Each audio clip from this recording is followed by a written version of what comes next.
మీ ఎలాంటి వ్యాపార ప్రకటనలకైనా వెంటనే మా ఛానల్ సంప్రదించండి. ప్రస్తుతం మనతో పాటు ప్రముఖ ఆధ్యాత్మికవేత్త జ్యోతిష్య పండితులు బ్రహ్మశ్రీ సుభాష్ శర్మ గారు మనతో ఉన్నారు. గురుగారితో మాట్లాడదాం. నమస్కారం గురుగారు. శ్రీమాత్రేనమండి. గురుగారు, ఏప్రిల్ మాసం విశేషంగా తులారాశి వారి స్థితిగతులు ఏ విధంగా ఉండబోతుందా? ఎటువంటి మార్పులు చేర్పులు రాబోతున్నాయి వీళ్ళ జీవితంలో? ఎలాంటి జాగ్రత్తలు తీసుకోవాలి మాసం ప్రస్తుతానికి? తప్పకుండా అండి. ముఖ్యంగా వీక్షిస్తున్న ప్రేక్షకులందరికీ శ్రీమాత్రే నమః, శ్రీ గురుభ్యో నమః. యాదేవి సర్వభూతేషు మాతృరూపేణ సంస్థిత నమస్తస్సై నమస్తస్సై నమస్తస్సై నమో నమః. ముఖ్యంగా తులారాశి వారికి 6వ స్థానంలో శని సంచారము, అలాగే 10వ స్థానంలో గురు సంచారం జూన్ 1 నుంచి, ప్రస్తుత కాలం 9వ స్థానంలో సంచరిస్తున్నాడు. కాబట్టి ఏప్రిల్ నెల కాస్త అనుకూలమైనటువంటి విధానాలు ఏర్పడుతూ ఉంటాయి. ఇంటి యందు శుభకార్యాలు చేస్తూ ఉంటారు, పెళ్లిళ్ళు గృహప్రవేశాలు లాంటివి చేస్తూ ఉంటారు. అలాగే వీళ్ళు ఈ మాసంలో గనక ప్రాపర్టీస్ కొనడం కానీ లేదా లగ్జరీ లైఫ్ని అనుభవించేటటువంటి పరిస్థితులు ఏర్పడుతూ ఉంటుంది. అలాగే ఆకస్మిక ధనలాభం రావడము, వృత్తి వ్యాపారాదుల్లో డబ్బులు అధికంగా సంపాదించేటటువంటి ప్రయత్నాలు, ఉద్యోగం లేనటువంటి వారికి ఉద్యోగ అవకాశాలు రావడము, అలాగే జీతభత్యాలు పెరగడము, గవర్నమెంట్ రంగంలో ఉన్నటువంటి వారికి ప్రమోషన్స్ రావడము, ట్రాన్స్ఫర్స్ జరగడము, ఇవన్నీ కూడా ఈ యొక్క తులారాశి వారి యొక్క జీవితంలో ఈ మాసంలో అద్భుతంగా జరగబోతున్నాయండి. రైతులకు ఎలా ఉంటుందంటారు గురుగారు? ముఖ్యంగా రైతులకు ఈ సంవత్సరం, అంటే రైతులు అందరూ ఒకటే కాబట్టి ఈ సంవత్సరం మీరు శనగలు పంట వేసేటటువంటి ప్రయత్నం చేయండి, వరి పంట వేసేటటువంటి ప్రయత్నం చేయండి, మిర్చి, నూనె ఇలాంటివి వేసేటటువంటి ప్రయత్నం చేయండి తప్ప ఇతర కొత్త పంటలు వేసేటటువంటి ప్రయత్నాలు చేయండి. ఎందుకంటే ఈ సంవత్సరం శనగలు చాలా అధికంగా పండేటటువంటి అవకాశం ఏర్పడుతుంది, వరి ధాన్యం అధికంగా పెరిగేటటువంటి పరిస్థితులు ఏర్పడుతూ ఉంటాయి. అలాగే నూనె, మిర్చి ఇలాంటివి ఎక్కువగా పండేటటువంటి అవకాశం ఉంటాయి. కాబట్టి ఇలాంటివి వేసేటటువంటి ప్రయత్నం చేసుకోండి, కాస్త ఉపశమనం కలుగుతుంది. రైతులకు ఈ యొక్క మాసం అనుకూలమైనటువంటి మాసమే అని చెప్పుకోవచ్చండి. ఎవరినన్నా నమ్మి ఎవరి ద్వారా డబ్బులు పోగొట్టుకునే పరిస్థితులు ఏమైనా కనిపిస్తుంది? నమ్మి డబ్బులు పోగొట్టుకునే దానికంటే వీళ్ళు ఇచ్చినటువంటి డబ్బులు తప్పకుండా తిరిగి వసూలు చేసుకునేటటువంటి క్యాపబిలిటీ తులారాశి వారి వరకు ఉంటుంది. ఎవరికైనా ఇచ్చినటువంటి డబ్బులు మళ్ళీ తిరిగి రావడానికి తులారాశి వారికి ఈ మాసము అనుకూలమైనటువంటి మాసం. తులారాశి వారు ఎవరికైనా డబ్బులు ఇస్తే గనక వసూలు చేసుకోవడానికి ఈ ఒక్క మాసమే మీకు గడువు ఉంది. అంటే తులారాశి వారు ఎక్కడైతే డబ్బులు ఇచ్చారో వాళ్ళందరూ ఏప్రిల్ నెలలో ఇచ్చిన డబ్బులన్నీ మూట కట్టుకొని ఇంట్లో పెట్టుకోవడం చాలా ఉత్తమం. ఎప్పుడైతే మీరు జూన్లో అడుగు పెడతారో ఇక డబ్బులు తిరిగి రమ్మన్నా రావు. కాబట్టి తులారాశి వారు ఎవరికైనా డబ్బులు ఇస్తే అవన్నీ వసూలు చేసుకొని ఇంట్లో దాచుకొని లేదా బ్యాంక్లో ఫిక్స్డ్ డిపాజిట్ చేసుకుని తప్ప మళ్ళీ డబ్బులు ఇచ్చేటటువంటి ప్రయత్నం పెట్టుకోకండి. అలాగే 6వ స్థానం అనేటటువంటిది ఈ యొక్క శనికి కూడా అనుకూలమైనటువంటి స్థానమే.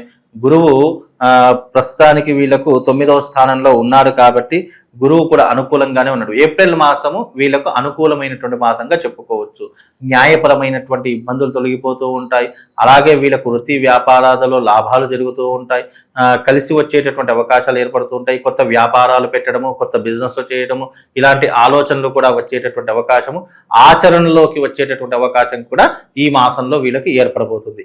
ఈ ఏప్రిల్ నెలలో వీళ్ళు తప్పకుండా కొత్త వ్యాపారాలు ప్రారంభం చేస్తారు, కొత్త ఇన్వెస్ట్మెంట్లు పెడుతూ ఉంటారు.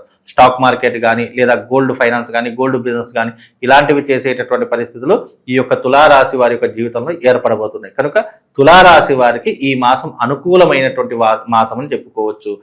కుటుంబ వాతావరణం ఎలా ఉంటుందంటారు? 3వ వ్యక్తి ద్వారా ఏమైనా ఇబ్బందికర పరిస్థితుల్లో చాలా వరకు బయట ఈ ఇల్లీగల్ ఇబ్బందికరంగా తులారాశి వారికి ప్రస్తుత కాలం ఈ ఏప్రిల్ నెలలో అయితే ఏమీ లేదు.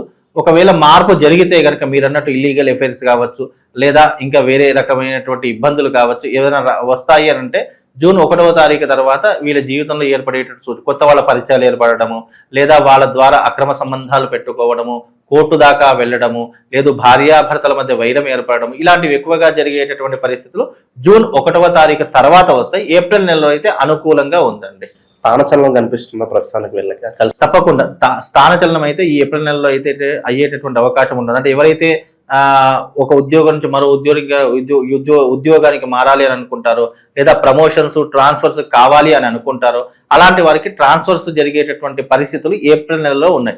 ఏప్రిల్ నెల దాటిందంటే మళ్ళీ ట్రాన్స్ఫర్స్ ఏమీ ఉండవు, ఎక్కడ తీస్తే గొంగడ అక్కడే ఉంటుంది.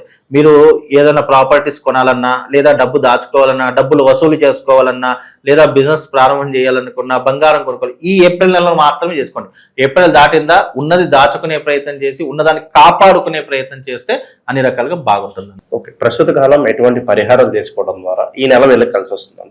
ముఖ్యంగా ఇప్పుడున్నటువంటి కాలంలో అయితే కనుక చూసుకుంటే ఈ యొక్క తులారాశి వారు మంచి పరిహారం అండి. ఇది చాలా మంది చేసుకొని బాగుపడ్డారు. దీపదుర్గా తంత్ర మహాపూజ అని చెప్పేసి ఒకటి ఉంటుంది. దీపదుర్గా పూజ అని చెప్పేసి అమ్మవారిని సాక్షాత్ దీపస్వరూపంగా కొలిచి అమ్మవారికి చక్కగా చీరతో అలంకరణ చేసి అమ్మవారి యొక్క ప్రతిరూపాన్ని వేస్తారండి. చాలా అద్భుతంగా ఉంటుంది. 2 కన్నులు సరిపోవు చూస్తే. అలాంటి దీపదుర్గా పూజ తంత్ర సాధన అనేటటువంటి ఒకటి ఉంటుంది. అది చేసుకోవడం వల్ల తులారాశి వారికి కాస్త ఇబ్బందులు తొలగిపోయేటటువంటి పరిస్థితులు ఏర్పడతాయి, ఉపశమనం కలుగుతుంది. ముఖ్యంగా తులారాశి వారికి కోర్టు సమస్యలు కానీ, లావాదేవీల విషయాల్లో కానీ, ఆస్తుల విషయాల్లో కానీ, ఫ్యామిలీ విషయాల్లో కానీ ఏదైనా ఇబ్బందులు ఉంటే ఈ దీపదుర్గా పూజ తంత్ర సాధన చేయించుకోండి. తప్పకుండా వాళ్ళకి అద్భుతం జరుగుతుందండి జీవితంలో.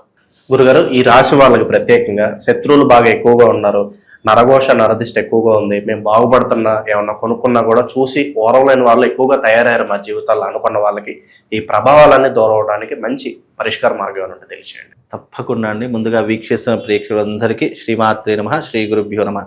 నమస్తే అస్తు మహామాయే శ్రీపీఠే సురపూజితే శంఖచక్ర గదాహస్తే మహాలక్ష్మీ నమోస్తుతే. నరఘోష, నరదిష్టికి నాపరాయైన పగులుతుంది అని శాస్త్రమే ఉంది.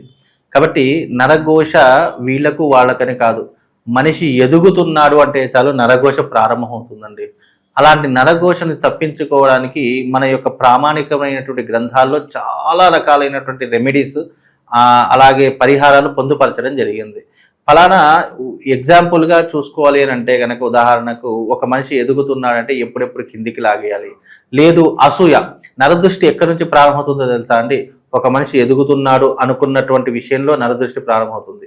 లేదు అని అంటే గనక ఒక మనిషి ద్వారా మనం కిందికి పడిపోతున్నాము అంటే నరదృష్టి ప్రారంభమవుతుంది. లేదు వీడి వల్ల నేను మోసపోతున్నాను, లేదా నేను వీడి వల్ల బాధపడుతున్నా అంటే నరదృష్టి ప్రారంభమవుతుంది. అంటే నరదృష్టి అనేటటువంటిది ఈర్ష, అసూయ, ద్వేషము వీటి నుంచి పుట్టుకొచ్చేటటువంటిది నరదృష్టి అని అర్థం. అంటే వీళ్ళ యొక్క మనస్తత్వం ఎట్లా ఉంటుంది? ఒకడు ఎదగకూడదు, వీడికంటే కింది స్థాయిలోనే ఉండాలి కానీ పైకి ఎదగకూడదు, నేను చెప్పిందే వినాలి తప్ప ఇక వీడు నన్ను కమాండ్ చేయకూడదు, డిమాండ్ చేయకూడదు అనేటువంటి పరిస్థితుల నుంచే ఈ నరదృష్టి అనేటువంటి పుట్టుకొస్తుంది. ఇంకోటి, మన జీవితము అందంగా ఉంది, మనం చాలా లగ్జరీగా బ్రతుకుతున్నామంటే తప్పకుండా నరదృష్టి అనేటువంటి తగులుతూ ఉంటుంది. అలాంటి నరదృష్టిని తప్పించుకోవడానికి శాస్త్రంలో అనేక పరిహారాలు ఉన్నాయి. మిరియాలతో చేసేటటువంటిది, అలాగే నిమ్మకాయతో చేసేటటువంటిది, అలాగే కొంతమంది దిష్టి తీసేటటువంటి ప్రక్రియ కానీ, ఇవన్నీ కూడా నరదృష్టికి కొన్ని ఉపశమనాలు అని చెప్పుకోవచ్చు. ఎవరికైతే నరదృష్టి ఉంటుందో ఏ ఇంటి మీద, చాలా మందికి కొంతమందికి శరీరం మీద నరదృష్టి ఉంటుంది, కొంతమందికి ఇంటి మీద నరదృష్టి ఉంటుంది, కొంతమందికి ఆ స్థలంలో నరదృష్టి ఉంటుంది. నరదృష్టి అనేది చాలా రకాలుగా ఉంటుంది. ఎగ్జాంపుల్గా ఒక మంచి ఇల్లు కనుక్కున్నాం అనుకోండి, ఇల్లు కట్టుకున్నాం అనుకోండి, అబ్బా ఏ ముందులా ఇల్లు ఎంతమందిని ముంచి కట్టాడో అని ఇక అక్కడ నుంచి స్టార్ట్ అవుతుంది మన దరిద్రము. ఇక రెండవ విషయం ఏంటి అంటే, ఒక మనిషి మీద, అరే ఈ మనిషి చాలా లగ్జరీగా బ్రతుకుతున్నాడు, ఇతన్ని చూసి అందరూ ఇష్టపడుతున్నారే అని చూసి, అంటే మన ఇష్టాన్ని ఎదుటి వాళ్ళు ఓర్వలేక నరదృష్టి అక్కడ నుంచి ప్రారంభమవుతుంది.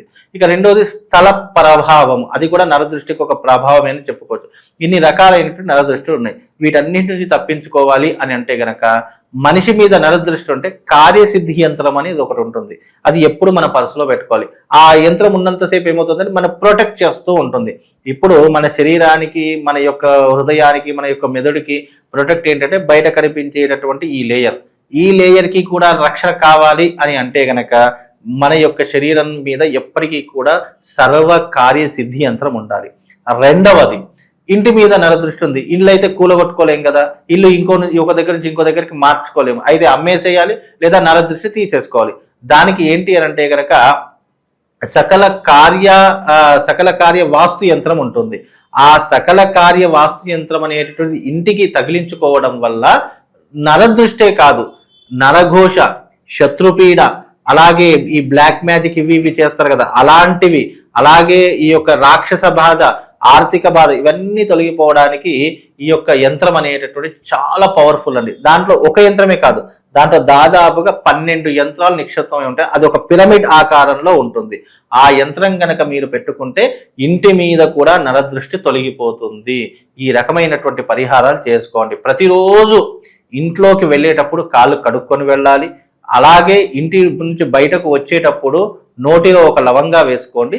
దానివల్ల నరదృష్టి అనేటటువంటిది ఉండదు. అది మిమ్మల్ని ఒక ప్రొటెక్ట్ లాగా చేస్తూ ఉంటుంది. అలాగే ఈ యొక్క నరదృష్టి వల్ల ఎవరైనా బాధపడుతున్నారు, ఇంటి మీద నరదృష్టి ఉందా, శరీరం మీద నరదృష్టి ఉందా తెలుసుకొని ఈ పరిహారాలు చేసుకుంటే కొంతవరకు మీకు ప్రొటెక్ట్ కలిగి కొంతవరకు మీకు ఉపశమనం అనేటువంటి కలుగుతుంది. మంచి విశ్లేషణ అందించారు, ధన్యవాదాలు.